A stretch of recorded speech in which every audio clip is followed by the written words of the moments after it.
પંચમહાલના શિવાલયો શ્રાવણ માસના પ્રથમ સોમવારે હર હર મહાદેવના નાદથી ગુંજી ઉઠ્યા હતા, જ્યારે પૌરાણિક મરડેશ્વર મહાદેવ મંદિર ખાતે ભક્તોનો ધસારો જોવા મળ્યો હતો. પંચમહાલ જિલ્લામાં શ્રાવણ માસના પ્રથમ સોમવારે શિવાલયો બમ બમ ભોલેના નાદથી ગુંજી ઉઠ્યા હતા, જ્યારે જિલ્લાનું પૌરાણિક સ્વયંભૂ મરડેશ્વર મહાદેવના દર્શનનું શ્રાવણ માસમાં વિશેષ મહત્વ રહેલું હોવા સાથે શ્રાવણ માસના પ્રથમ સોમવાર હોવાથી મંદિર ખાતે વહેલી સવારથી દર્શન કરવા માટે ભક્તોનો ઘસારો જોવા મળ્યો હતો અને મરડેશ્વર મહાદેવને બીલીપત્ર અને જલ ચઢાવીને પૂજા અર્ચના કરી હતી.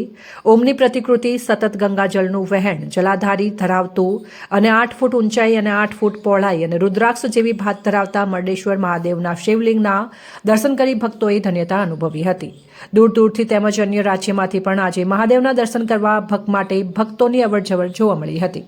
રિપોર્ટર પ્રિતેશ દરજી, પંચમહાલ.